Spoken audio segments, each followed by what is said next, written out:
This is my last special because I have an objective tonight. I came here tonight because this body of work that I've done on Netflix, I'm going to complete. All the questions you might have had about all these jokes I've said in the last few years, I hope to answer tonight. And I'd like to start by addressing the LBGTQ community directly.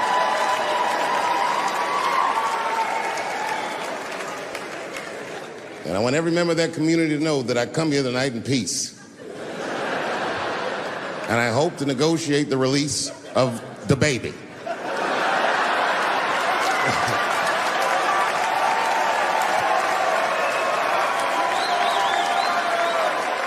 Sad, sad, sad story. The baby was the #1 streaming artist until about a couple weeks ago. He took a nasty spill on stage and said some wild stuff about the LGBTQ community during a concert in Florida. Now, you know I go hard in the paint, but even I saw that shit and was like, God damn, the baby. Ooh, he pushed the button, didn't he? He pushed the button, punched the LGBTQ community right in the AIDS. Can't do that. Can't do that. But I do believe, and I'll make this point later, that the kid made a very egregious mistake. I will acknowledge that. But, you know, a lot of the LGBTQ community doesn't know the baby's history. He's a wild guy. He once shot a nigga and killed him in Walmart. Oh, this is true. Google it. The baby shot and killed a nigga in Walmart in North Carolina. Nothing bad happened to his career.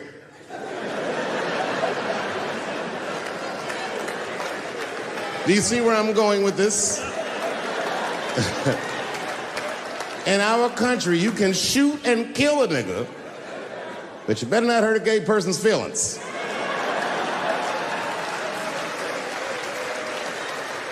And this is precisely the disparity that I wish to discuss. I have a question for the audience. And this is a real question. I'm not joking around. Is it possible that a gay person can be racist?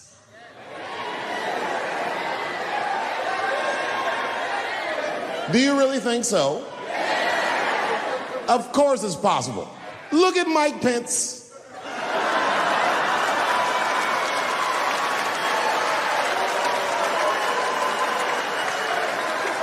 Ooh, I'm guessing, but I bet you he's gay. And he's not Pride Parade gay either. He's sad gay. Feel bad for him. He looks like one of them gays that prays about it.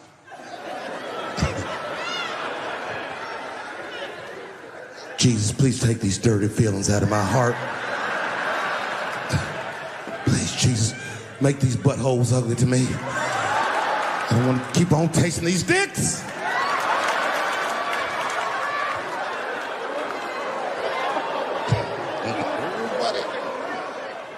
You guys are confusing the emotions. You think I hate gay people, and what you're really seeing is that I am jealous of gay people.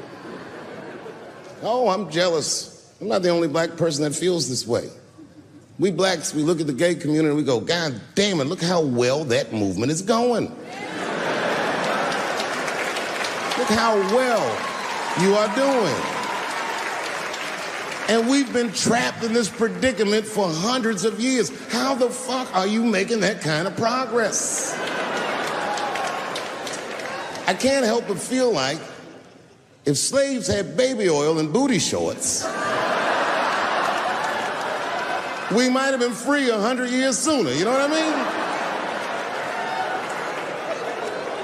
mean? If Martin Luther King was like, I want everybody to get up on them floats, get your bodies good and shiny.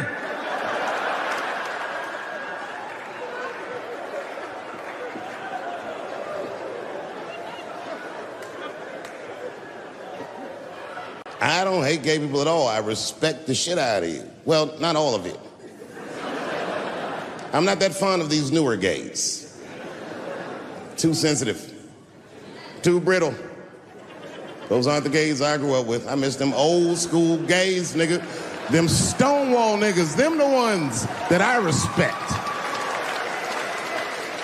They didn't take shit from anybody. They fought for their freedom. I respect that shit. I'm not even gay. And I want to be like a Stonewall nigga. Them old school gangster gays, them glory hole niggas, them the ones I like.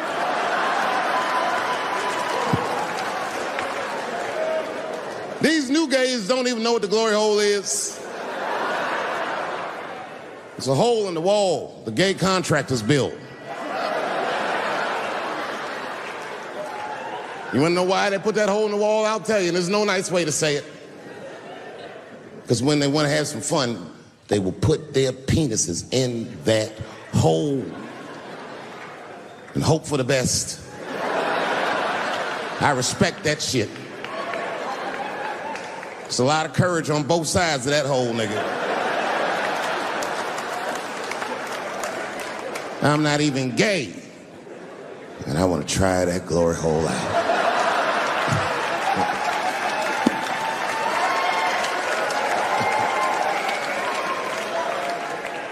What if Martin Luther King had to integrate the glory hole? I don't care if it's black lips back there or white lips back there. A mouth is a mouth. A warm, wet mouth. I'm going all the way. I got in a fight, almost got in a fight. It's complicated. I was in a bar in Austin with my wife, and it was during COVID, and a woman came to our table, and she was maskless. And this bitch came over, no mask, all H words. Hi, how are you? Droplets was coming out of this bitch's face. We all covered our drinks. Oh, bitch, what are you doing?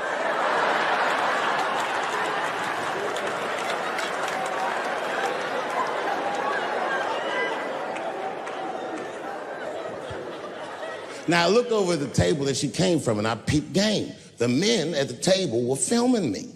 This happens when you're famous. People will come over and try to rattle your cage and get you to say something stupid or dumb so that their buddies can film it and they get a video of you embarrassing yourself. And clearly, I said, this is what's happening. And these dumb motherfuckers thought that it was my first rodeo.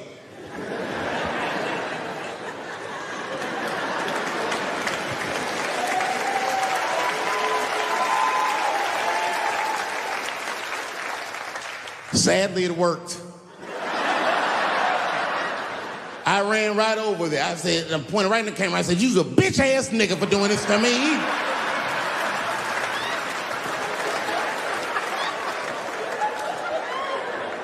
And the dude was shocked that I said it. He said, oh. And when he did like this, I seen all his fingernails was painted, and I realized, like, uh-oh.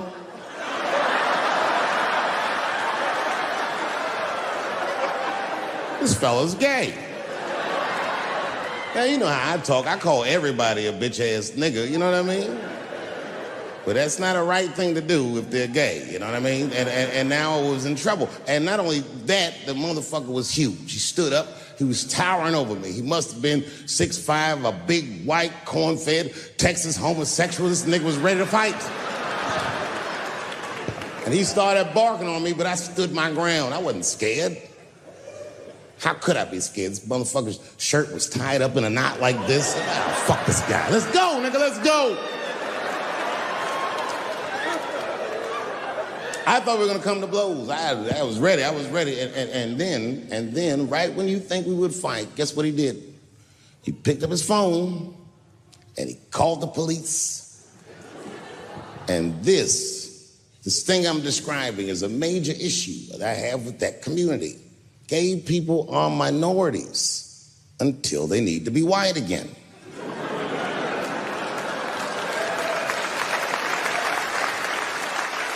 I'm being very brutally honest so we can solve this problem. I'm telling you right now, a black gay person would have never done that to me.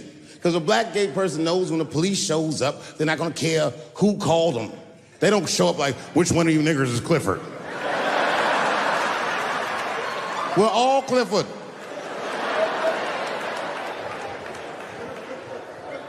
This happens far too often. This thing is good 36-year-old pussy.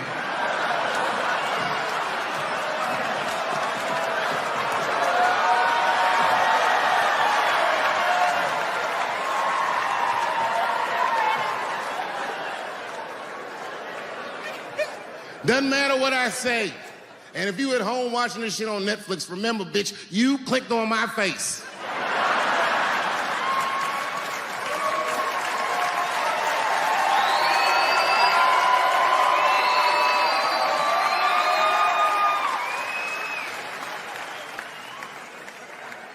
Celebrity hunting season.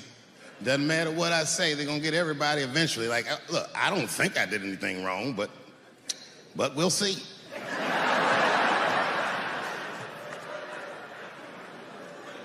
They even got poor Kevin Hart. Can you imagine such a thing? Kevin Hart, let me tell you something. It was Kevin Hart's dream to host the Oscars. That's what he told me. And I remember when he told me, because I was thinking to myself, well, that's an awfully strange dream for an African American. Kind of nigga dreams of hosting the Oscars. Kevin did, that's who. And he did it. Against all the odds, Kevin became the most famous comedian this world has ever seen, and he got the job that only one black man before him had. He was gonna host the 80th Oscars. And I don't know what you know about Kevin, but I know Kevin Hart is damn near perfect. As close to perfect as anybody I've ever seen. In fact, Kevin is precisely 4 tweets shy of being perfect. 10 years ago, Kevin had made some very homophobic comments. And I'm not gonna repeat what he said, because this is Atlanta.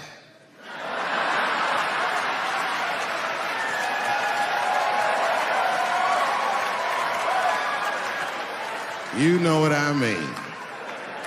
I'm sure there's a lot of gay men here tonight with their wives.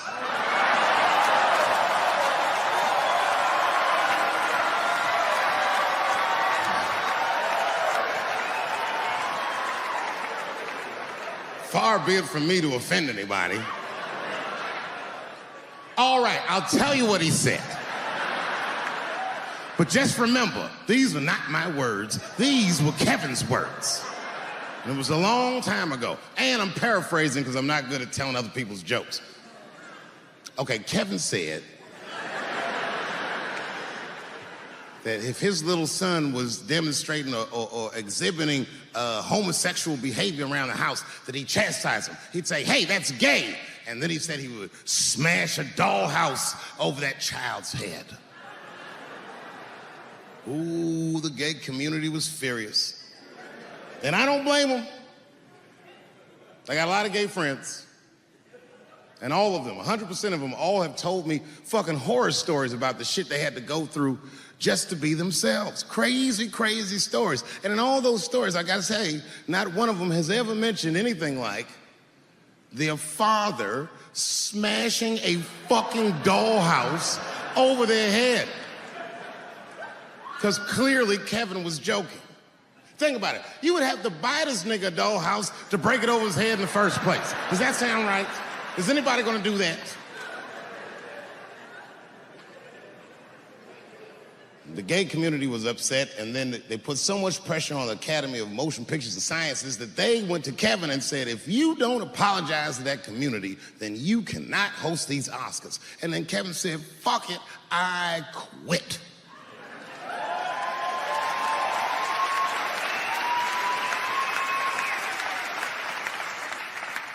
And then he went on every talk show in America and apologized for 6 weeks.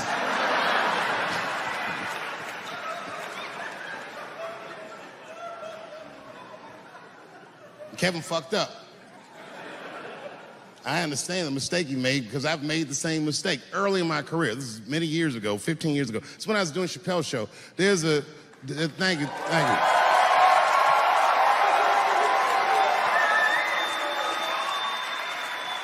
On network television, they have a department that's called Standards and Practices. This is the department that tells you what you can and cannot say on television. And if you're doing your job well, you should never hear from them. But if you're making a Chappelle show, you'll hear from these motherfuckers all the time. And remember, this is 15 years ago. I made a mistake. I didn't even know I had done anything wrong. I had written a sketch that had the word faggot in it.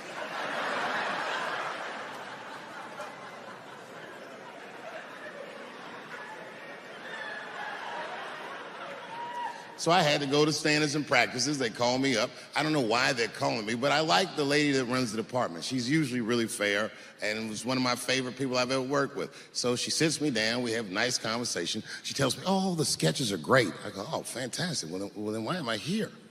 She said, because, David, there's no way that you can ever say the word faggot on our network. I didn't know I did anything wrong. I didn't try to defend myself. I said, all right, fuck it, I'll take it out. Have a good afternoon. And as I was leaving, it occurred to me, hey, Renee, quick question. It's just a question. Seriously, I want to know, like, why is it that I can say the word nigger with impunity?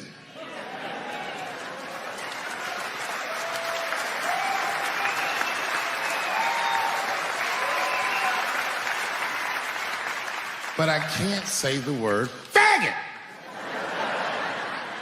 And she said, because, David, you are not gay.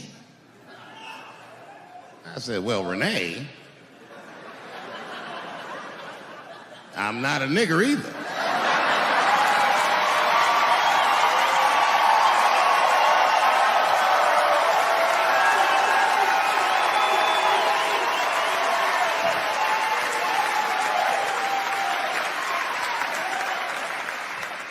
But you see, what I didn't realize at the time and what Kevin had to learn the hard way is we were breaking an unwritten and unspoken rule of show business. And if I say it, you'll know that I'm telling you the truth. The rule is that no matter what you do in your artistic expression, you are never, ever allowed to upset the alphabet people.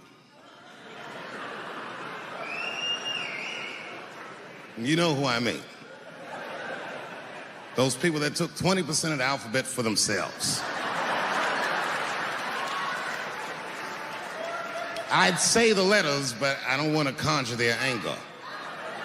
It's too late now. I'm talking about them L's and them B's and them G's and the T's.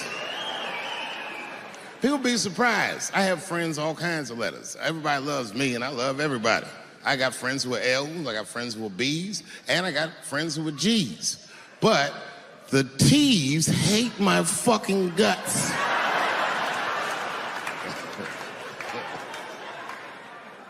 And I don't blame them. It's not their fault, it's mine. I can't stop telling jokes about these niggas. I don't want to write these jokes, but I just can't stop.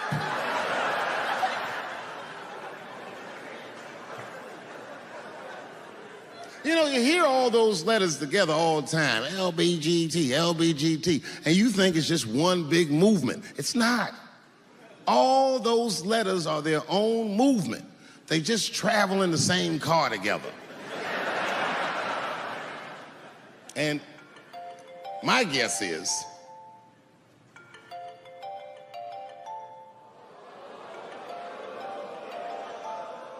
what is this, high school? This nigga probably got a babysitter or something. Go on and answer your phone, nigga. Just get that shit out of here. I'm in the middle of something important.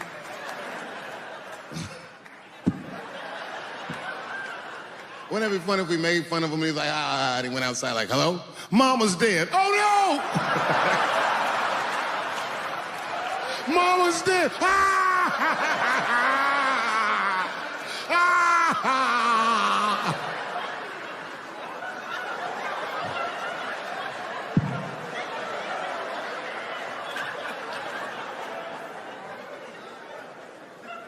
That was a weird time phone call, wasn't it? It's like his phone is gay.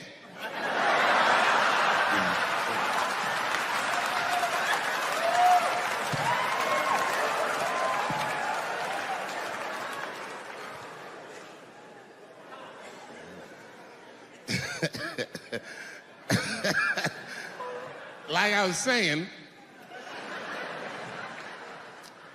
my guess is the G's are driving that car. That makes sense to me, because there's white men in the G's. And these people are trying to get around discrimination and oppression. And you know how white dudes are. We know these roads. In fact, we built these roads. The rest of you buckle up. We'll get you to where you want to go. So the G's are just driving the car. Of course, next to the G's in the passenger seat is the L's. Everybody likes the L's, except for the G's. I don't know what that's about. I just know the G's don't like them that much. And the G's always say like little subliminal digs on them. It's unnecessary shit. It's not mean, but you know what I mean? They just be like, I wouldn't wear that. The only thing that breaks the tension between the L's and the G's are the B's in the back seat. That's right, there you go. Everybody scream out when you hear your letter.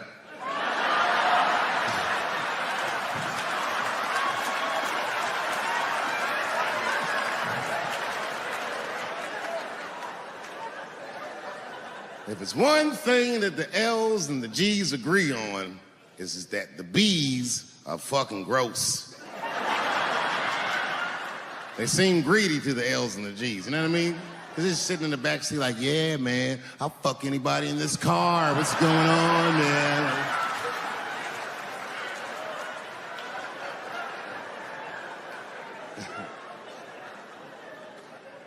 And sitting next to the B's, all the way in the back seat by themselves, looking out the window. That's the T's. Everybody in the car respects the T's, but everyone also resents the T's. It's not the T's' fault, but everyone in the car just feels like the T's are making the trip take longer.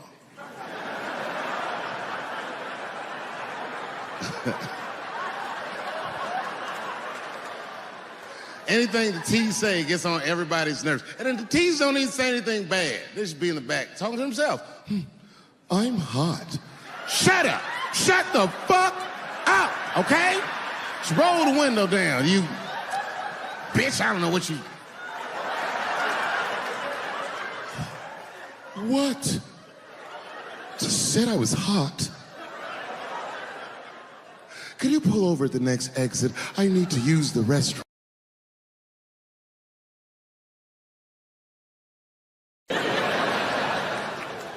It's too dangerous, man. You know, all last year, I was touring with arguably one of the greatest, if not the greatest, living comedian, Chris Rock. Me and him toured all year last year.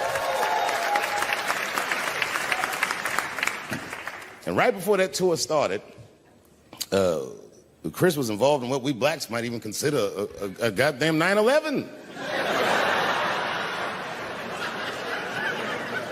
Chris got slapped in the face at the Oscars by Will Smith, which was one of the craziest things I'd ever seen. In fact, if you watch it live on television like I did, when it happened, I thought it was fake. I did, and I wasn't sure, so you know what I did? I waited, because I'm like you, I know Chris. I waited like 30, 40 minutes, as long as it would take him to get to another party. And I called him on FaceTime, and he picked up. As soon as he picked up, he said, "You was the only nigga I had to answer the phone for." Apparently, Obama and Oprah, everybody had called this nigga to see if everything was all right.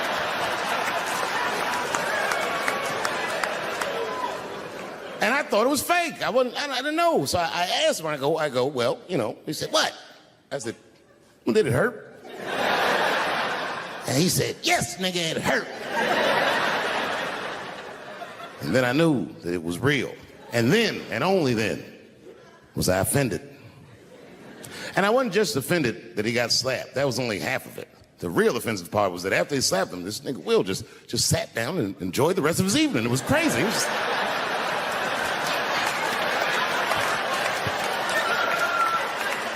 The fuck is this? And then all year, we was touring, and I couldn't wait to see what he was going to say in his special about this slap. And I toured him all year, but the night he taped his special, Chris was one of these guys that's crafty.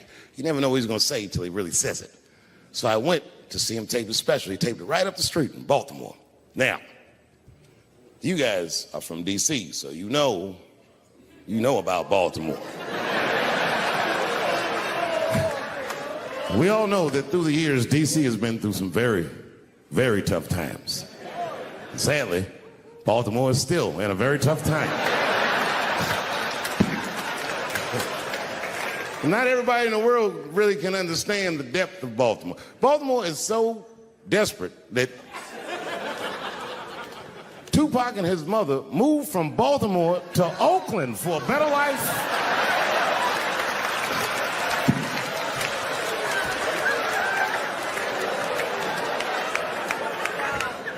And Chris Rock went so hard in the paint, and I can't believe he did this, he shocked a Baltimore crowd. I didn't even know that was possible. I started doing comedy around here. Shocked them. And you know what he said that got him? He looked at the crowd, he walked out. I didn't expect him to say this. He looked at the crowd, it was all black, Baltimore black.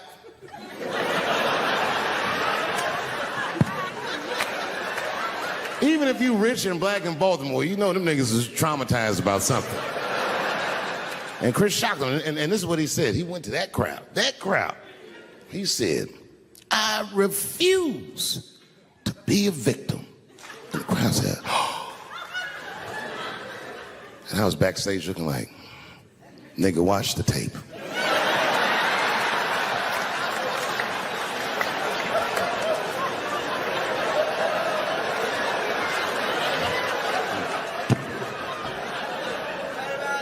I know it's fucked up, but I tell you the truth.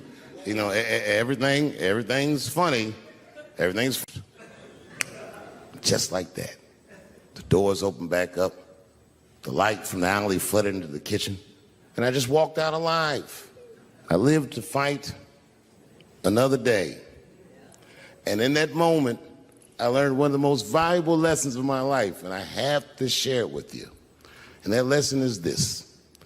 In your life, in any given moment, the strongest dream in that moment wins that moment. I am a very powerful dreamer. Yeah, I'm not lying.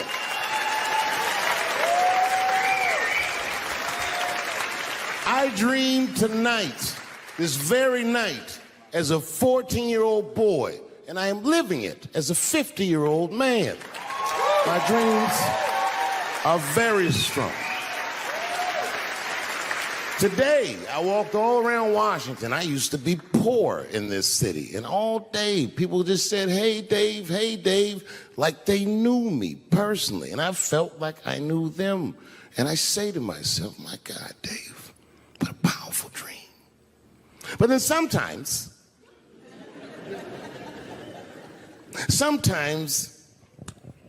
I feel regular.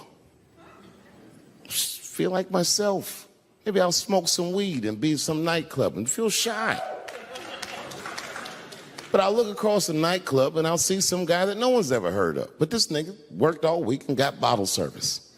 And his bitches bringing Moet with sparklers to him. And I picture in my mind he's Persian. He's doing some kind of weird Persian dance. And he got 6 bitches at his table because he got so much liquor, and they all call him saying, go Cena, go Cena. And I'll be looking across the room like, oh my God, I'm in that guy's dream. I can hear him telling his friends, hey, how was the club last night? Man, that shit was fantastic. I had bottle service. I seen Dave Chappelle across the club looking at me like, ooh, who is that? And that's the trick to life. You have to be wise enough to know when you were living in your dream. And you have to be humble enough to accept when you're in someone else's. That's why I don't judge between Will Smith and Chris Rock. Because you guys look at them as big ideas, but I look at them as fellow dreamers. I can't judge between them, because I see myself in both of them. I am Will Smith. I am the man that cannot take it anymore and will slap the shit out of the next person that says a crossword to me or somebody that I love. And I am Chris Rock. I am the man that can get slapped in front of the whole world and keep my composure so I don't fuck anything up. That is what men do. Men make boundaries. Men enforce boundaries. And men test boundaries. And no man tests more boundaries than a trans man.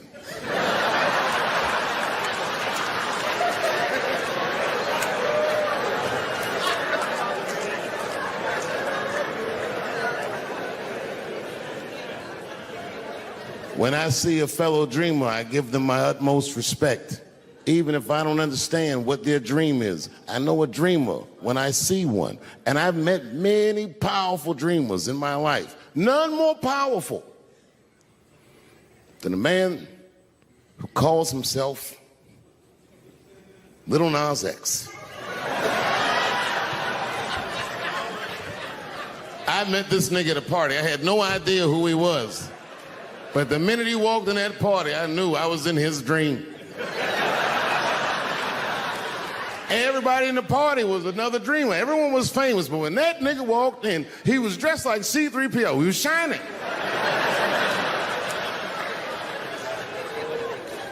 And everyone was like, oh my God, there he is. That's Lil Nas X. I didn't know who he was. And for some reason, out of all them dreamers, he walked right up to me.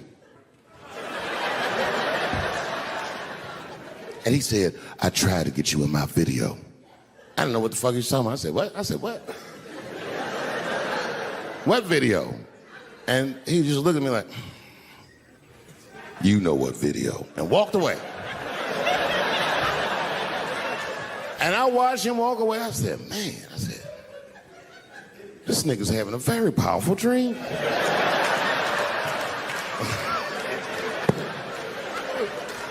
You know what it reminded me of? It reminded me of when we was in grade school. Remember in grade school, the teacher would ask everybody what they want to be? Timmy, what do you want to be when you grow up? And Timmy acted like he had an idea. He'd stand up, he'd say, I want to be a fireman. And the teacher would say, Timmy, that is a beautiful dream. But Timmy didn't mean it. Timmy said he wanted to be a fireman because deep down, Timmy's attracted to fire. And by the time he's 14 years old, this nigga's a full-blown pyromaniac, playing with kerosene and matches like a goddamn expert.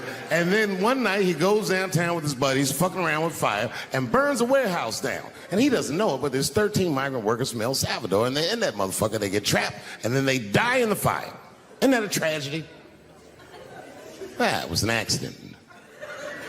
He's only 14 years old, but he's black. So they try him as an adult. And Timmy ends up spending the rest of his life in jail. Dream deferred. Burp, burp.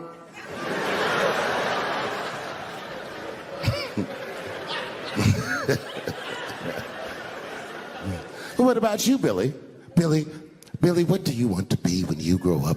And Billy stands up and he says, I want to be president of the United States. And the teacher says, oh my God, Billy, that is a wonderful dream. And Billy means that shit. Billy does everything right. That motherfucker gets his grades up. He joins student government. He even does extracurricular activities like show choir just to make his resume look good. He's on track to be president, but junior year he wipes. When he's 16, he gets his girlfriend pregnant and has to drop out of high school to make ends meet. But lucky for him, the local Walmart's hiring. By the time he's 20 years old, this motherfucker makes assistant manager at Walmart. He's the youngest one in the district. He says, oh my God, if I can keep this up for 4 more years, I could be a manager. And if I can keep this up for 6 more years after that, I could even be a regional manager and have as many as 3 Walmarts under my control. And he's a big picture guy. He sees where this path is going, so he kills himself.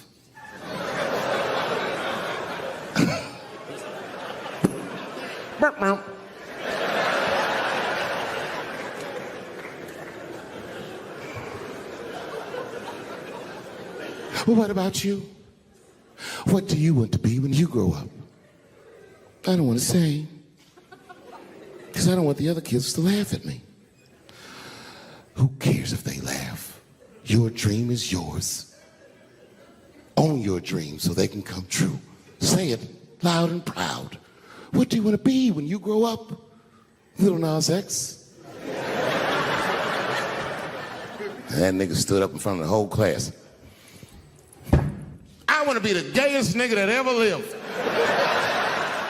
I want to do a music video and slide down a stripper pole all the way to the depths of hell and suck the devil's dick at 10 o'clock on BET while all the kids are awake and can see me. Shockingly, that was the only dream that worked out.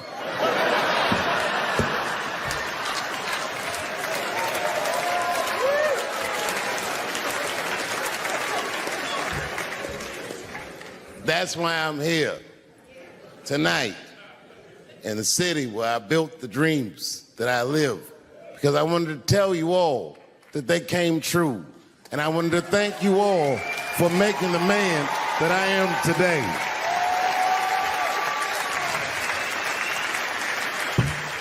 Yes, I am living a very powerful dream. Every time I come to this city and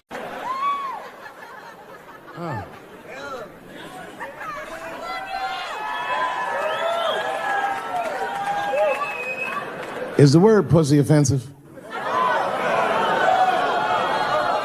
All right, just checking. I asked that crowd when we was in Denver, I said, is the word pussy offensive? And the whole crowd said no, except for two people. One was a woman in the front. She's older than me, maybe around my age.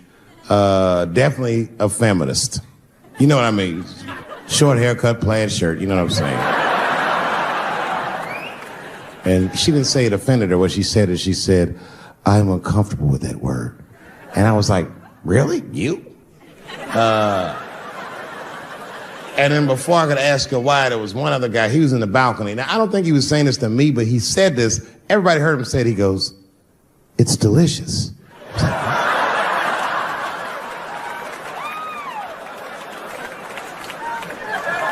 I don't think I've ever heard pussy called delicious before in my life. Now, this is not to say that it's bad, but it's definitely an acquired taste. I don't think any of us tasted pussy our first time like, it's good. It needs something.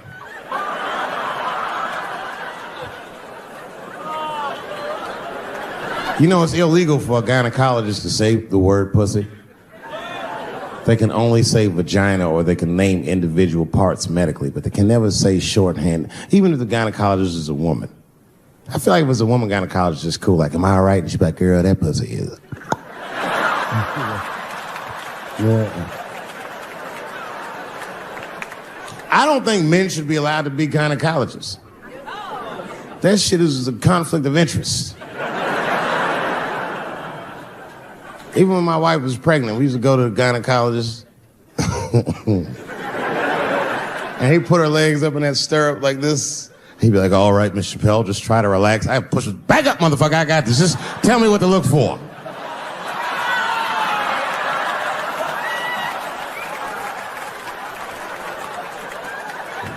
One of those home-style checkups. There's too many ethical questions when men do that. Like, can a gynecologist lose their license for smelling their fingers during an exam? Is that illegal? How could they not? These are men. It's like if you have I think the idea is you're not supposed to punch her in the face. My wife says terrible shit to me. My wife once called me a pussy in front of dinner guests. I know, I started to get mad, but then I was like, fuck it, she's probably right. I am a pussy, I admit it. I'm soft and warm and persuasive like a real pussy. Right. And then I said, and if you don't take care of me properly, I might stink like your pussy. Oh, we fight dirty at the Chappelle household. It's not a big deal. No. If you want to get to the bottom of a matter of the heart, what you're supposed to do is ask a woman. Now, actually, there's two women that I know. They're both college professors in this little area I live in. And I meet them twice a week at Starbucks for coffee. Talk about important shit. And I asked the girls who was in the coffee clutch, I said, yo, why y'all think that this woman stayed with Ray Rice after he punched her in the face with all his strength? And one of my girlfriends said, David, you need to wake the fuck up. She's staying for the money. Well, now, wait a minute, because my other girlfriend was like, I disagree. I think that she actually loves him. And I said, wait a minute, ladies, you know what? I think that you're both right. And what I was doing when I said that was preserving the possibility of a threesome with these bitches. I've been chipping away at this pussy one cup of coffee at a time for like 4 years. I was gonna throw all that hard work away with some Ray Rice shit. I don't care that much.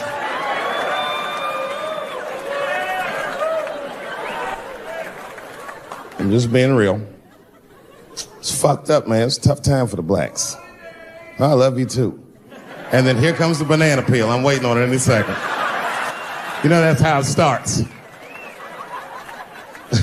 I saw in the paper today that the guy that threw the banana at me got arrested again because he threw a banana at another motherfucker in a bar in Santa Fe. Look it up online after the show. He actually did that. And that guy was black too. I'm just saying. And you know what a guy said he did it at night? He said, I did it because Dave Chappelle is racist. So, nigga, that's not the best way to handle that if I am racist. What if Martin Luther King just went around throwing... Huh? I seen your girl bubbling. She's drunk as hell, buddy. Listen, sir, I don't know what she's saying, but just take my advice. Get some water in her, or you're gonna have some dry pussy when you get home.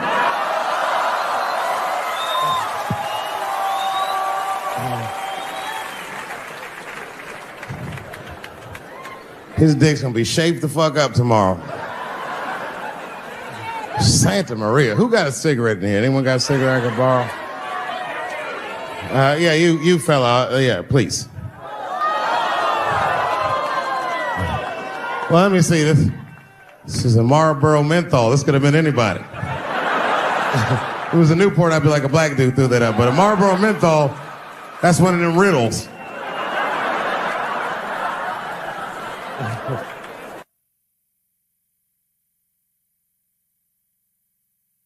Good barbecue, you don't even think about it. You just...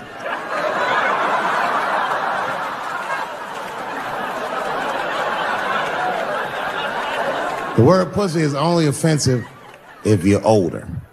People my age and younger, I don't think we dance to that shit. That song come on the radio, say, I beat the pussy up. That's on the radio. I beat the pussy up. That's a pretty harsh song. It's like nothing like a love song. There's no tracks of his tears, no midnight trains to Georgia. This man simply beats the pussy up. Unbelievable. You don't even know if he's having sex with these women. They might just pull their pants down. He'd be like, bah! G-Unit.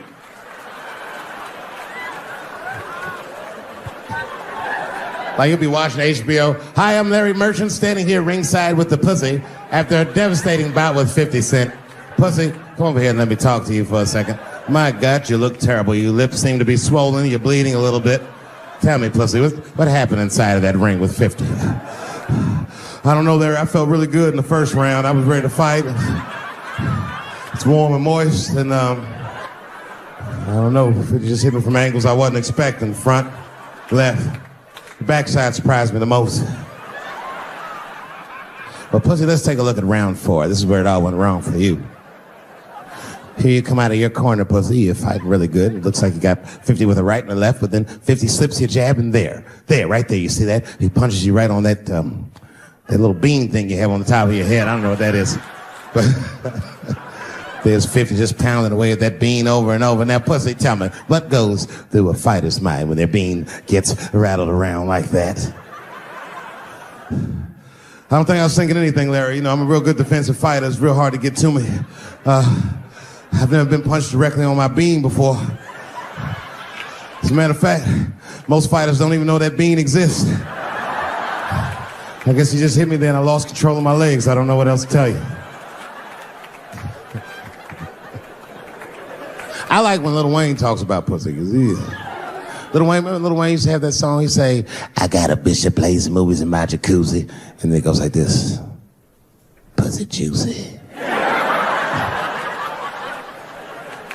That shit always makes me laugh because no guy says that, you know what I mean? Only Lil Wayne would say some shit like that. If he was fucking a girl, she's like, is this pussy good? And I can be like, it's juicy. It's good. He said the pussy was juicy. That's why I'm not Lil Wayne, because if I was in a hot tub with a girl and I could tell that the pussy was juicy while I was in the hot tub, I'd probably get out of the tub. I'm a germaphobe. I just picture Lil Wayne like, what is this strange oil floating in my hot tub water? It's pussy juice. That shit was so funny to me, I must have wrote like no less than 40 jokes with the punchline pussy juice. And all of them worked to some degree 100% of the time. I'll do one more just so you believe me, okay? All right, in this next piece, it's a special episode of CSI. For some reason, Lil Wayne is guest starring as the lead detective, okay? That's the setup. Are you ready? Here it goes. Has anyone else been on this crime scene? No. It's very strange. This place is virtually undisturbed. No forced entry. No sign of a struggle. Shine your flashlight right here. I just slipped on something. What is this? What is this? It glistens in the light. Smooth to the touch.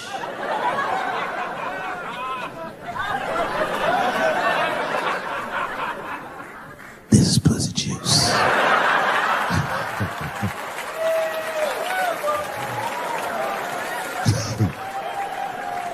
She must have been sitting Indian style. Ebola was in Texas. Ebola made a visit. Killed that man in Dallas. 5 days that man melted to death. What happened to the brother in Dallas? Where was the secret serum is what we all said. I remember in the beginning of Ebola, there were 2 American doctors that got sick in Africa. They flew them in a private jet straight to Atlanta to the CDC. I didn't even know CDC saw patients. There it was said they administered what the New York Times called a secret serum. I don't know what's in it. It's just like Colonel Sanders' recipe. But both of these motherfuckers survived. These doctors, thank God, are healthy. They are out there somewhere tonight at Whole Foods, touching vegetables, walking around. Everything's okay. Hey, Frank, how are you? Oh, you didn't hear? I had Ebola last week, but I'm doing all right now. I was bleeding out of my eyes and anus, so I got concerned, but I'm okay. What happened to the brother in Dallas? They just rubbed some Vicks on that nigga's chest. Good luck, little buddies.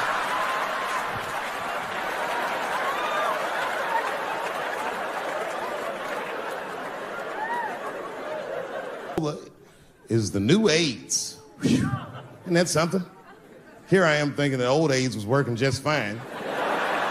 And they already have a new AIDS out.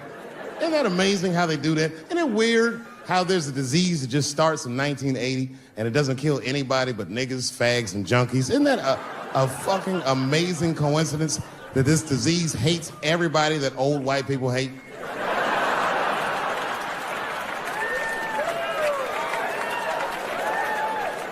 I think either God is white or the government hid that shit in disco balls. Only fun people get AIDS. Last month on the front of the New York Times, the measles was a headline. I had to check the date of the paper. I was like, measles, what is this, 1850? What the fuck is this? Why is measles in the news? Turns out they were trying to decide if mandatory vaccinations for children is the way we all want to go. Any thoughts? You say yes? I'm sorry, ladies and gentlemen. I don't know. I don't know about this one. First of all, black people generally don't trust doctors. You know, after the Tuskegee experiments and all that shit. More importantly, don't forget Michael Jackson was killed by a doctor. Granted, he was doing drugs, but if I was a heroin addict and I had a licensed physician injecting heroin in me, I should survive that. I'd just be looking like, oh, I'm good, right? I'm good? It's not too much, is it? Dr. Butterfingers killed Michael Jackson. After that, I was like, fuck going to the doctor. The fuck am I getting my kids vaccinated for an old-ass disease like measles? This is ridiculous. You might as well give them a diarrhea shot if you're so worried. Diarrhea has a bigger body count than the measles do. You know, diarrhea is funny today, but 100 years ago, if your ass had diarrhea, you were a goner. There was like a 0 chance of survival. You get that first squirt, uh-oh. Better start getting my affairs in order. But I don't have much time. It's diarrhea. It's very serious. You just watch your buddy slowly die in a pool of his own shit. Oh, I give up diarrhea. Too strong.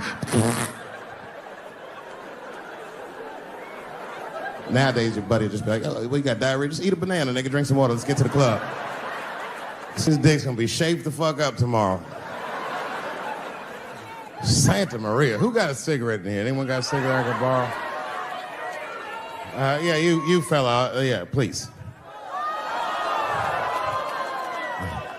Well, let me see this. This is a Marlboro menthol. This could have been anybody. If it was a Newport, I'd be like a black dude threw that up. But a Marlboro menthol, that's one of them riddles.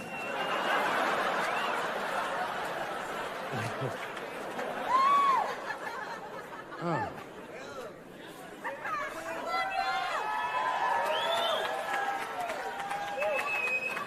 Is the word pussy offensive? All right, just checking. I asked that crowd when we was in Denver, I said, is the word pussy offensive? And the whole crowd said no, except for 2 people. One was a woman in the front, she's older than me, maybe around my age, definitely a feminist. You know what I mean? Short haircut, plaid shirt, you know what I'm saying? And she didn't say it offended her. What she said is, she said, I'm uncomfortable with that word.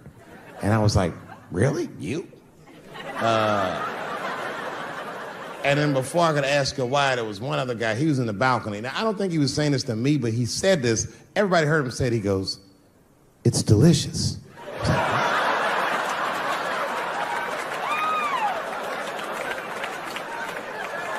I don't think I've ever heard pussy called delicious before in my life.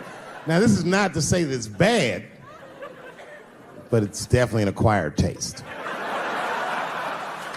I don't think any of us tasted pussy our first time like, hey, it's good. It needs something.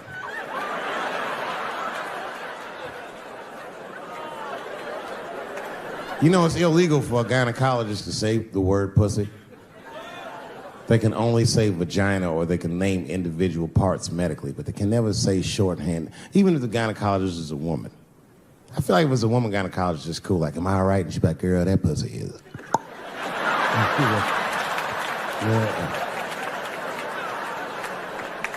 I don't think men should be allowed to be gynecologists. That shit is a conflict of interest. Even when my wife was pregnant, we used to go to the gynecologist. And he'd put her legs up in that stirrup like this. He'd be like, all right, Miss Chappelle, just try to relax. I push her, back up, motherfucker, I got this. Just tell me what to look for.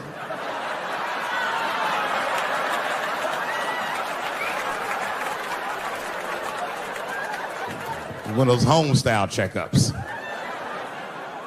There's too many ethical questions when men do that. Like, can a gynecologist lose their license for smelling their fingers during an exam? Is that illegal? How could they not? These are men. It's like if you have a good barbecue, you don't even think about it. You just fucking banana gate. I didn't even want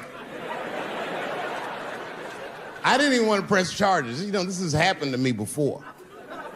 No, sir, it's not a banana. I live in Ohio, right? So this is like a few winters ago. Oh, I didn't know you would ever clap for that. Well, all right. That's the first time that shit's ever happened. Ohio! Anyway, I live amongst the whites. Small town in Ohio. And it was wintertime, and it had snowed recently, so there were huge snowdrifts on the street. I was walking with my sister. Now, my sister was dressed in all Muslim garb, as were her children. And I was dressed as Dave Chappelle. And we were walking and just talking about something, and a car sped around the corner, and the window came down, and somebody threw a snowball and hit me right in my shoulder. I didn't know what was going on.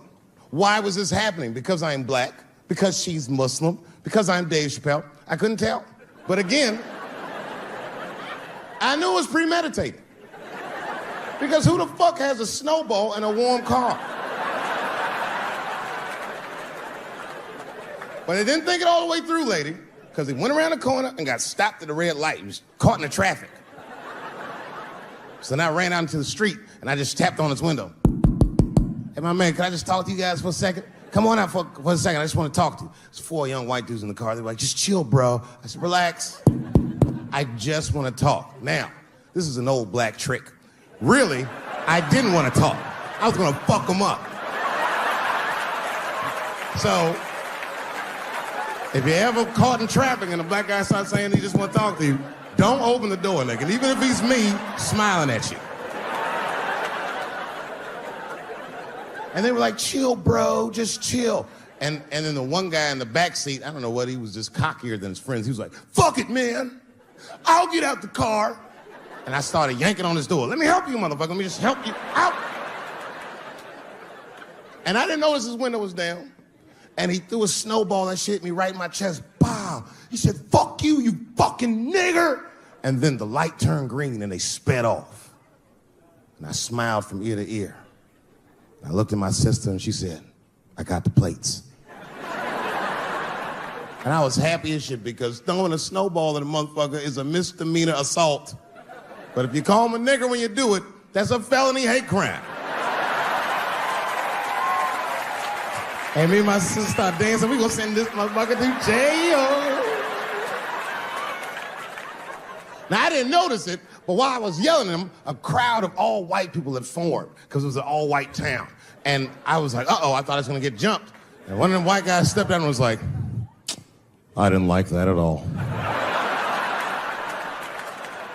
This is not what this town represents. I don't want this goddamn stuff in my vicinity. And another white guy was like, yeah, I didn't like it either. And then an old white guy stepped out of the crowd and said, young man, if you're going to fill out a police report, I would like to come with you and do the same. I said, you guys would do that for me? And the whole crowd said, hooray! I said, come on, y'all. I look like Malcolm X going to see Brother Johnson with a trail of white people.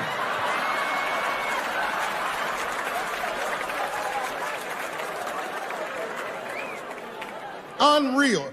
Hour later, we was all just sitting in the police station, and the police came in and like, well, Mr. Chappelle, 16 identical police reports. We ran the tags, 2 young men that had their mother's car. We have all 4 suspects in holding. Their mother is here. It's up to you. Whatever you want to do. If you want to press charges, we'll move forward. Mr. Chappelle, are you okay? Huh? Sorry about that, officer. I'm a little flustered. I've never been in a position where I could decide the fate of white children before, but it's weighing heavy on me, sir. And I really can't decide. And I saw a lady pacing back and forth in the hallway, and I said, is that? He goes, yes, that's their mother. Well, can I speak to her before I make a decision?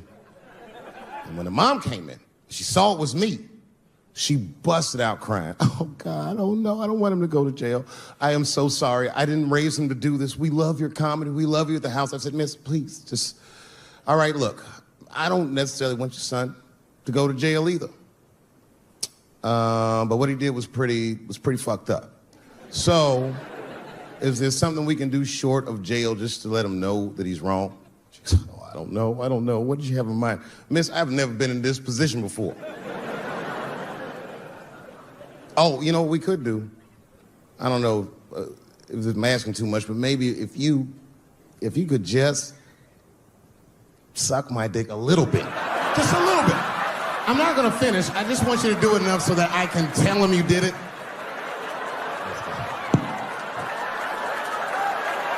I'm kidding. I wouldn't do that to anybody's mother. You know, when I was growing up, I was probably about 8 years old, and at the time, we were living in Silver Spring. Yeah. Yes. Common misconception about me in D.C. A lot of people think I'm from the hood. That's not true. But I never bothered to correct anybody because I wanted the streets to embrace me. As a matter of fact, I kept it up as a ruse. Like sometimes I'll hang out with rappers like Nas and them, and these motherfuckers will start talking about the projects. Yo, it was wild in the PJs, yo.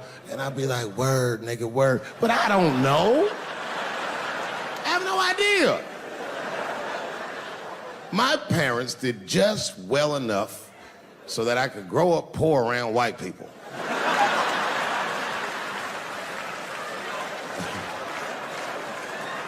And to be honest, when Nas and them talk about the projects, nigga, I used to get jealous because it sounded fun.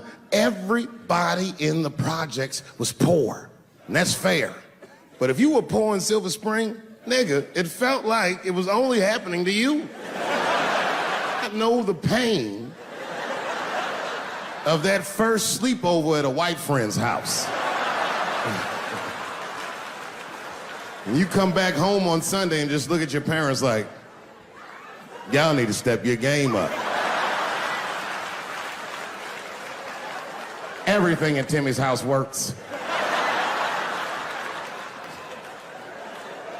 Remember the first time you saw that? In a cold winter, and you'd be at a white friend's house and see the motherfuckers in their living room without their coats on?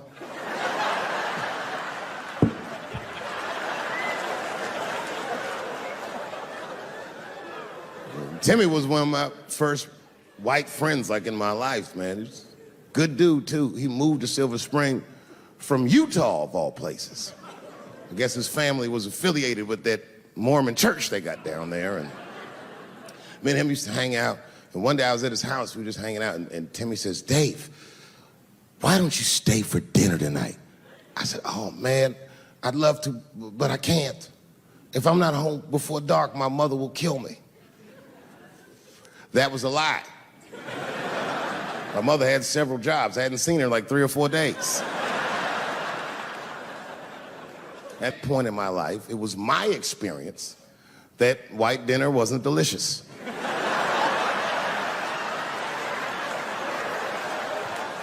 I'd rather go home and fry some bologna or some shit like that.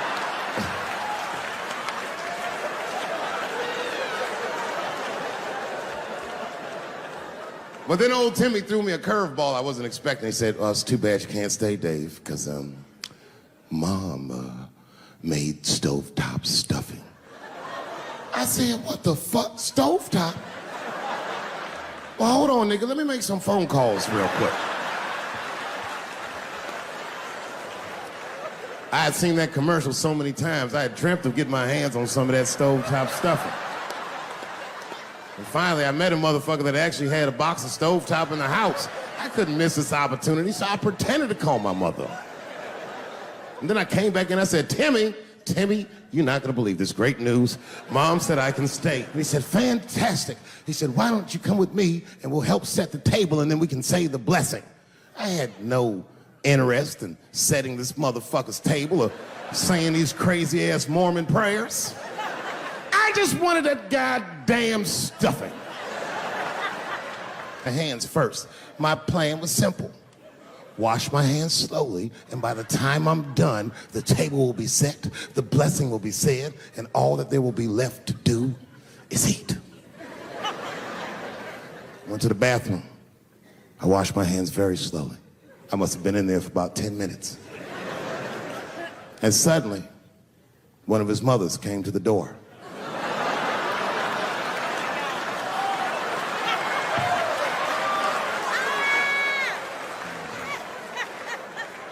She was like, "Hi, David, right?" I said, "Yes, ma'am." She said, "Timmy tells me that you're planning on staying for dinner." I said, "I hope that's not a problem, ma'am." She says, "No, it's no problem. In fact, we'd love to have you. It's just that we weren't expecting company. And I'm afraid there's not enough stovetop stuffing for everybody." So I kicked her in the pussy. Bam! Ladies and gentlemen, I told you I'm dope, nigga. I told you what I was gonna say and you still didn't see it coming. And that's why I make the big bucks.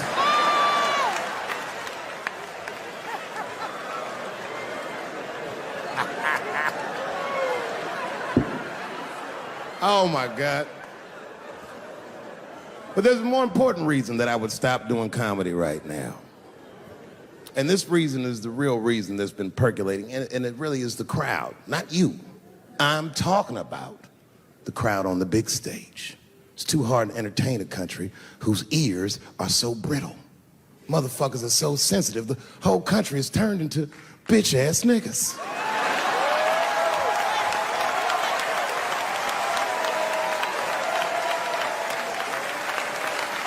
Everything you say upsets somebody.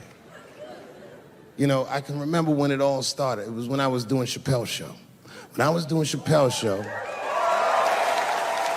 I used to do the show, and then on the weekends I do like concerts and shit like that. So I'm doing a concert, and there was a couple in the front row, beautiful couple. The wife was obviously Asian. You could see it in her face.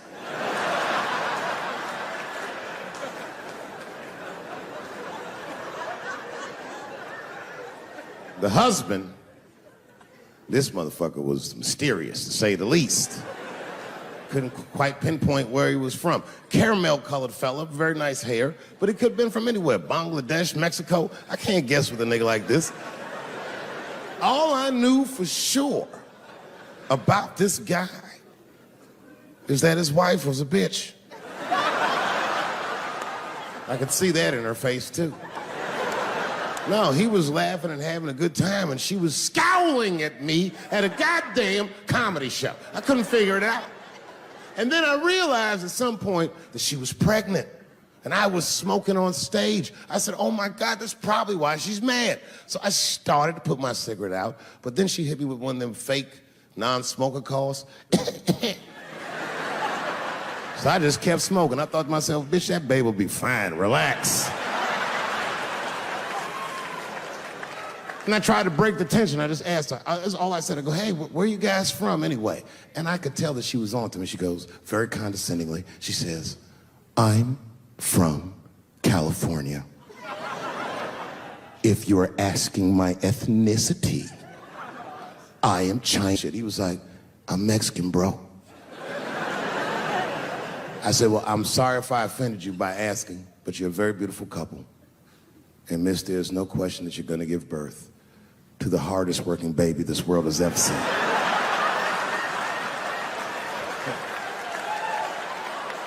That's not a bad joke. She got very upset. She got up to leave immediately, but she didn't just leave. She had to take one last dig at me on the way out.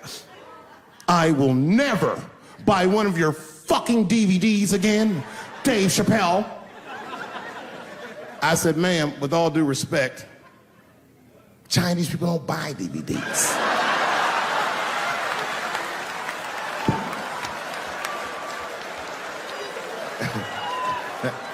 And the crowd went crazy. We were all laughing, having a good time. I didn't even think anything of it.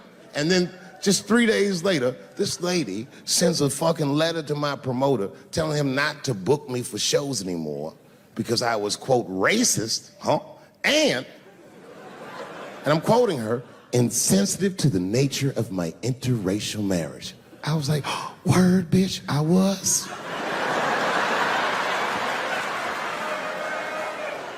If she would know that I myself am in an interracial marriage. That's right. In fact, my wife is Asian too. Surprise, bitch, I'll see you on Thanksgiving.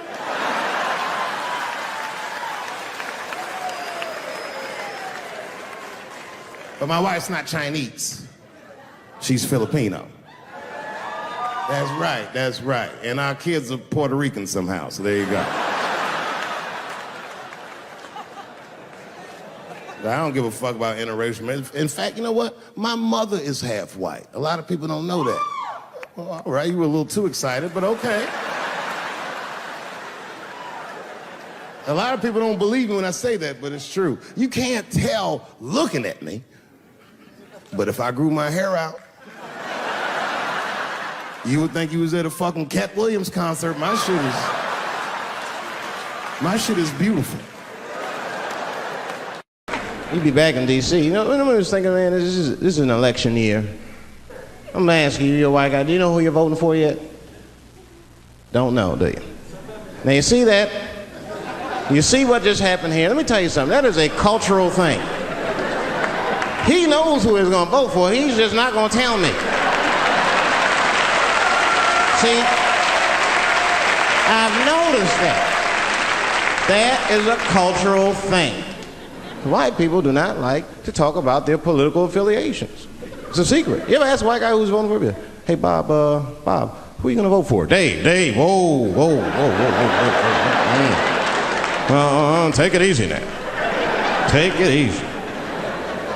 So anyway, I was fucking my wife in her ass, right? And I mean, it was something else. Yeah, but who are you voting for? Dave, come on with the voting. I'm trying to tell you about fucking my wife, you're asking me all these personal questions. They don't like to divulge that information because it matters to them. Black people talk about that shit. Black people will openly talk about politics. Black people will openly talk about beating up politicians and shit. If I see George Bush, I'll kick his motherfucking ass for cutting my Medicaid. They don't say it.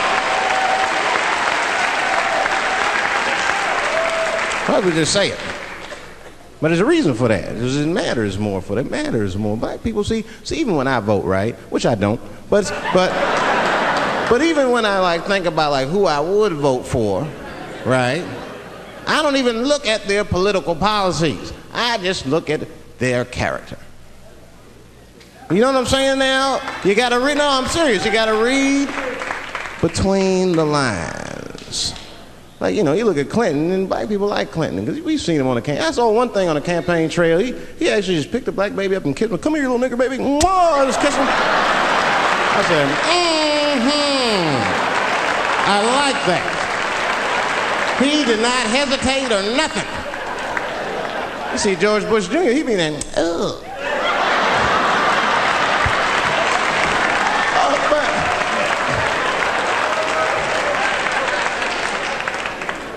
See, I'd never vote for George Bush Jr., but I don't know George Bush Jr.'s politics. The only thing I know about George Bush Jr. is that guy sniffed cocaine. That's right. Now listen, we cannot have that shit in the White House. That might be fine for a mayor, but goddamn it, not in the White House. Not in the White House. You know what I'm saying? The stakes are too high in the White House. Can't have no cokehead president. He'd be selling nuclear secrets for $20, $30 and shit. He'd be in meetings embarrassing America. Come on, sign the treaty, baby. I suck your dick. Like, what the? Mr. President.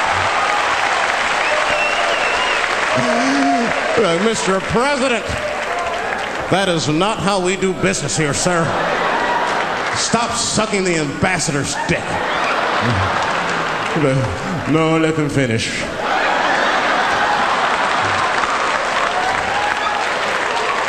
I will sign the treaty. There will be peace in Israel finally. Thank you. Thank you. I like not knowing what's going to happen. I like making memories. Sometimes I do all this crazy around my colleagues just so that they can tell their friends I did it. But rather than talk about myself, just briefly, I want to just talk about my genre. Stand-up comedy is an incredibly American genre. I don't think any other country could produce this many comedians. And unbeknownst to many people in this audience, I don't think there's opinion that it exists in this country that is not represented in a comedy club by somebody. Each and every one of you has a champion in the room. We watch you guys fight, but when we're together, we talk it out. I know comics that are very racist, and I watch them on stage, and everyone's laughing, and I'm like, that mother means that.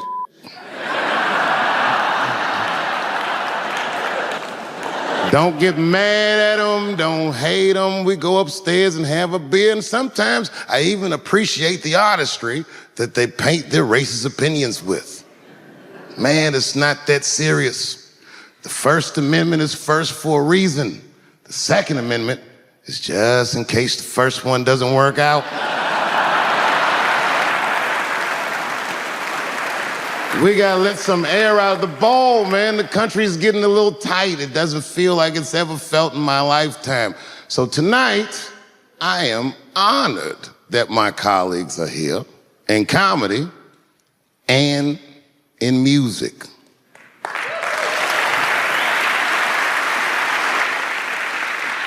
And I want everyone in America right now to look at me. Look at me smoking indoors.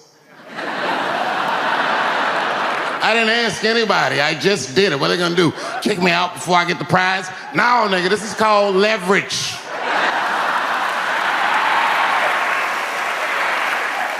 The thing that I liked best about tonight was that I saw so many people from different parts of my life, like friends that I grew up with here in DC, friends of mine from Ohio then and now, friends of mine from comedy clubs, all the musicians that blew my mind. You guys have no idea how you inspired me. I want to give a special shout out to my OG, Tony Woods. Miles Davis has a quote. It's one of my favorite. Miles Davis said so much cool shit, but one of the things he said I always loved, he said, it took me years to learn how to play like myself. You know, he would watch other musicians and he would try to play like Dizzy or Bird, or all the guys who were great. Tony Woods was my Dizzy and Bird if I was a Miles. I was trying to play like you. You were the first person I ever saw do it absolutely right. You were fearless and you told the truth. There's something so true about this genre, when done correctly, that I will fight anybody that gets a true practitioner of this art form's way, because I know you're wrong. This is the truth, and you are obstructing it. I'm not talking about the content, I'm talking about the art form. Do you understand? Do we have an agreement? And what I really wanted to say tonight, and I'm glad I get the platform to do it, I'm gay. I am gay, and I can't wait to see what this does for my career, being gay like this. So many special shout outs. One of the main architects of the comeback of the century, my brother and my mentor, the mighty Stan Lathan. I never dreamed that I would be able to work with someone as great as you. These last 5 specials, straight fire. I wouldn't want to do another special with anybody else but you. So eat your mother vegetables and live as long as you can, because we doing a few more of these bitches. Neil Brennan, your speech made me cry, because it reminded me of all those hard days of work and all that money I never got for it. The other real special shout out I gotta make, because none of this would have been possible on any level without this person, is my mother. Mom. My mother. Mom. You have no idea what I put this woman through. If you had just given birth to me, that would have been more than enough. But the fact that she raised me and raised me well, we had a real oral tradition in our house. I knew the word griot when I was a little boy. A griot was a person in Africa who's charged with keeping the stories of the village. Everyone would tell a griot the stories and they would remember them all so that they could tell future generations. And when they got old, they'd tell them to someone else. And they say in Africa, when a griot dies, it's like a library was burnt down. And my mother used to tell me, before I ever thought about doing comedy, she said, you should be a griot. And she'd fill me with every story of black life. You know, she's educated in African-American studies, and she would let me understand the context that I was being raised in, that I'm being raised in a hostile environment that I have to tame. By the time I was 14 years old, I was in nightclubs, mastering an adult world. It was terrifying. The crack epidemic was going on, and my mother would hear gunshots outside and be scared to death. Maybe it's my son. But early in my career, if you remember, Mom, you used to sit in the club with me. She'd do a full day of work. You'd be back there falling asleep, just waiting for me to go on. She would watch my show every night. Do you know how long that car ride is home?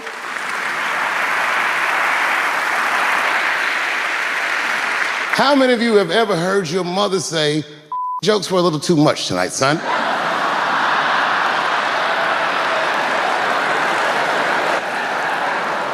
I was a soft kid. I was sensitive, I'd cry easy, and I would be scared to fist fight. And my mother used to tell me this thing, I don't even know if you remember, but you said this to me more than once. You said, son, sometimes you have to be a lion so you can be the lamb you really are. I talk this like a lion. I'm not afraid of any of you. When it comes word to word, I will gab with the best of them, just so I can chill and be me. And that's why I love my art form, because I understand every practitioner of it. Whether I agree with them or not, I know where they're coming from. They want to be heard. They got something to say. There's something they notice. They just want to be understood. Love this genre. It saved my life. So tonight, Mom, I would like to honor you in a very special way that I cannot do on my own. But because now I'm a man with great and influential friends, I'd like to ask my man Thundercat to come out on the stage. Thundercat, the Mighty Most Def. Washington, D.C., thank you very much for giving me a home and a place to start. Today is officially Dave Chappelle Day in Washington, D.C. The mayor declared it last night. So, in the future, on Dave Chappelle Day, I ask everyone who wishes to celebrate it to make one incredible memory for themselves and or somebody else. Thank you very much. Good night.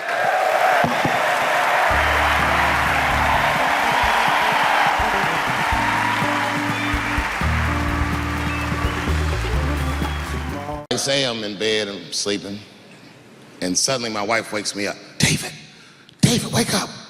And I'm like, oh, look who's come around. And I pull my dick over the top of my pajamas.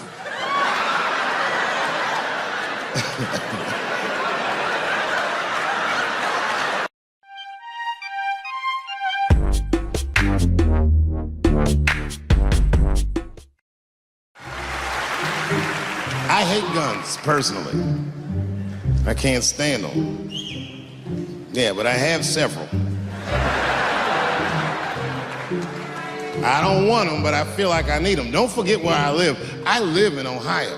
And anyone that knows anything about Ohio knows that even the word Ohio is an old Native American word. It means, literally, a land of poor white people.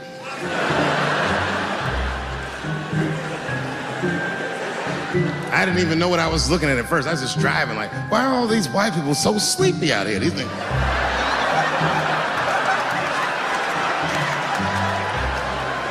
It's really bad. As a matter of fact, I was coming out of a nightclub the other night in Dayton, and I'd parked my car in the alley, and no one was out there. I didn't have no bodyguards or nothing. I was home. I figured everything was fine. And as soon as I opened my car door, all by myself, suddenly one of these heroin-addicted whites just pops out of a trash can. It scared the shit out of me. I screamed, ah!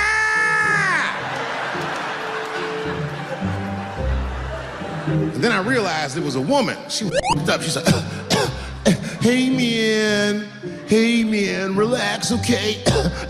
I'm sick, all right? I need some drugs, man. Please, I'll suck your dick for $5, man. I was like, ugh. 2.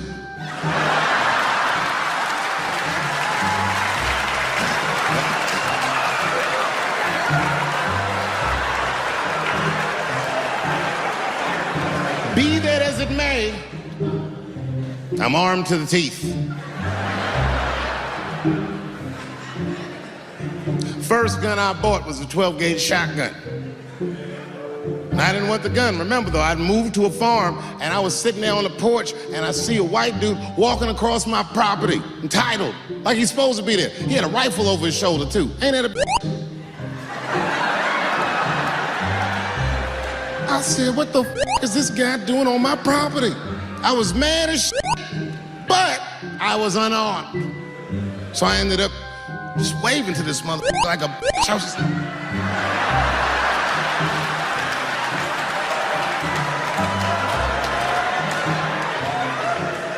And as soon as he got far enough away, I ran to my car and sped to Kmart. This is in a rural white area. And remember, I was nervous because the guy was on my property, I'm black, and I was sweaty. You know what I mean? And I ran to the gun counter, black and sweaty, sweating and black, and I looked up at the guy, I was like, I looked like a slave or something. I said, I need a gun immediately, like that, just like that. The guy didn't ask no questions. He just grabbed a 12-gauge shotgun, handed it to me. I'd never even held a gun before. I'm not a dummy. I'm like, well, I need some bullets too. And the guy reached under the counter, put 2 box of shells on the counter. He said, all right, buddy, which box do you want? And I didn't know. One box had pictures of some ducks on it. The other box had a picture of some deer. I said, well, what's that box with them ducks? He said, oh, that there's birdshot. And then he goes just like this, I'm not exaggerating, he goes, that won't kill a man.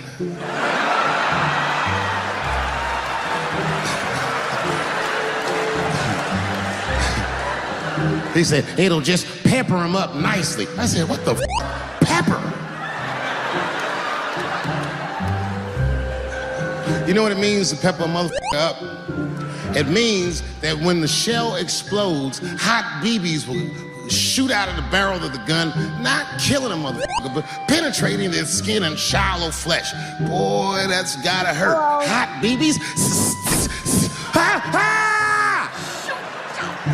I said, well, what's that box with the deer on it? He goes, oh, that there's buckshot. That'll put a hole in the goddamn truck if you wanted to. So which box do you want? And he picked the one with the deer up and shook it.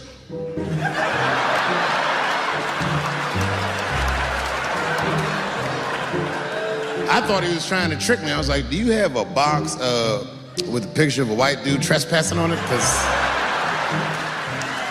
it's exactly the strength I'm looking for.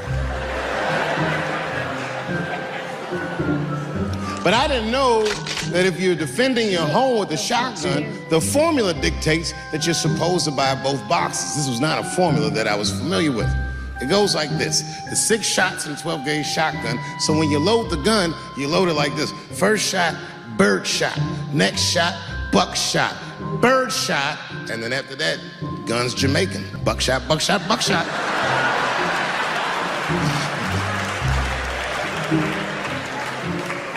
She got to picture it. Okay, like say I'm in bed and I'm sleeping, and suddenly my wife wakes me up. David, wake up. And I'm like, oh, look who's come around. And I pull my over the top of my pajamas.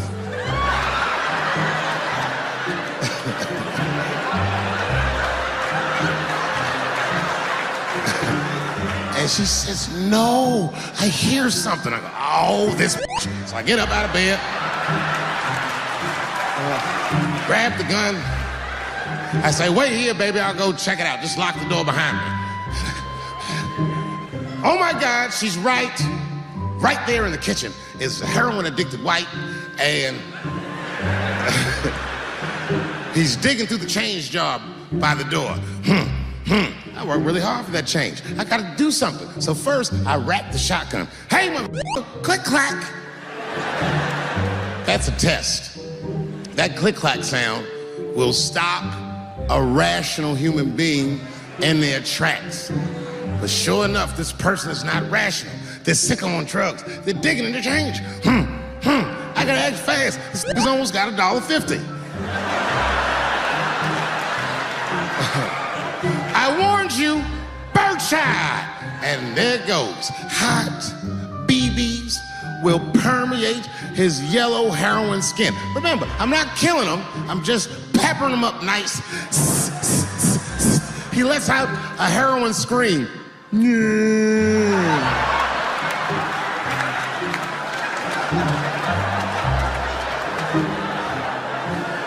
And that should be the end of it. But, I miscalculated. While he's on the ground screaming, I noticed that his teeth are horribly miscolored. That's not heroin at all, is it? That's crystal meth. He pops right back up unscathed. Roar! Time for the heavy stuff. Clack, clack, buckshot! And then if you got a friend with him, I got one more bird shot left, and I repeat the cycle. After that, it's slugs for everybody. And I'll be in a kitchen full of dying heroin addicts, saying stupid heroin last words. You shot me, bro. Oh, it hurts me, man. It hurt. The last words are always the dumbest words, like, why is your out?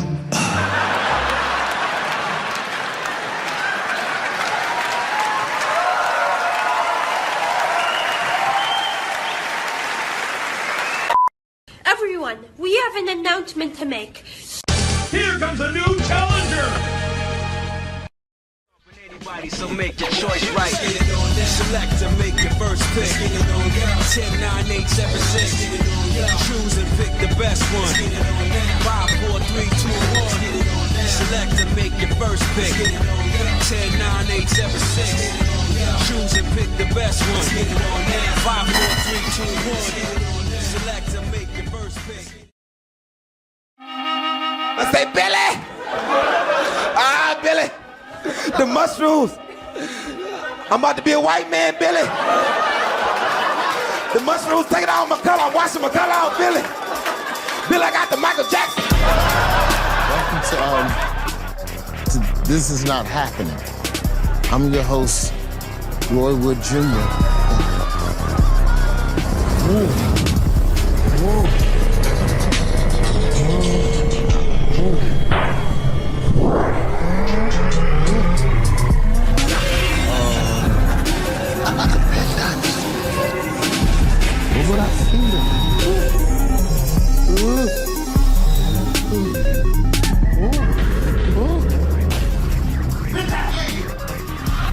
Tonight's episode is all about